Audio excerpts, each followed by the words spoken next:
Now imagine what all can be bought with so much money. Everyone wants to buy a car, but how much is the tax on it? And most of the people are not aware about exactly this fact.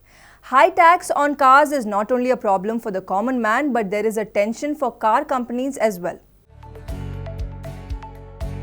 It is the dream of every middle-class family to buy a car. But to fulfill this dream, they have to pay a heavy price. The reason is tax. The tax on a car almost equals the price of the car.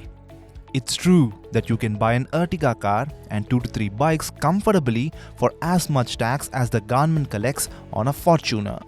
In India, a car is synonymous to a Maruti.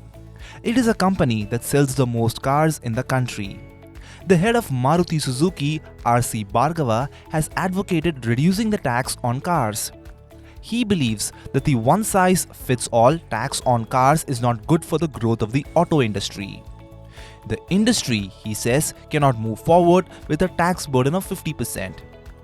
He also compared India to countries like Japan and Europe, where the per capita income is high, but the tax on cars is very low compared to India. Now, taxation on cars, for which there is so much conundrum, let's find out how much tax is levied on them. On all types of passenger vehicles, whether it is cars or bikes, 28% GST is applied on them. Apart from this, 1 to 22% cess is charged. It depends on the engine capacity and vehicle length, and let's find out how.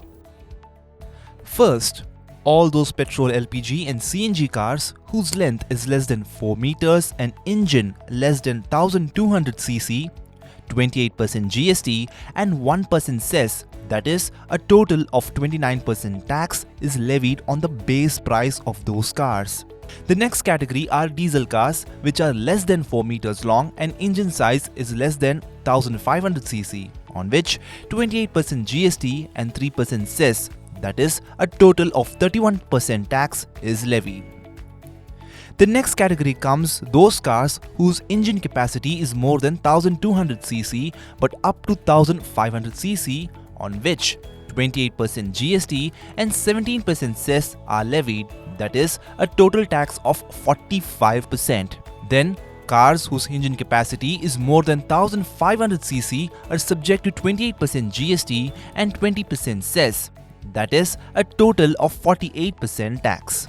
On the other hand, vehicles with engine capacity of more than 1500cc, length more than 4 meters and a ground clearance of 170 millimeters or more, known as SUVs, are subjected to 22% cess, that is, with GST added, 50% tax is charged. Now let's take an example. Toyota's best-selling SUV Fortuner, whose ex-showroom price in Delhi is around 39 lakh rupees. When the company makes a sale of the model in a state, this model is priced at 26 lakh rupees. But after a 28% GST and 22% cess, the ex-showroom price of this model reaches close to 39 lakh rupees. Apart from these taxes, after RTO, insurance, green cess, TCS, tax on insurance, etc., the vehicle on road costs at 47 lakh rupees. All this money goes to the government and its departments. Now, you must have understood that if you are forced to buy a small car instead of a big one of the reasons may be higher taxes. If the government thinks about reducing the tax on cars, then you can save a lot of money. Using that money, you can buy a big car or even ensure a better future by investing again.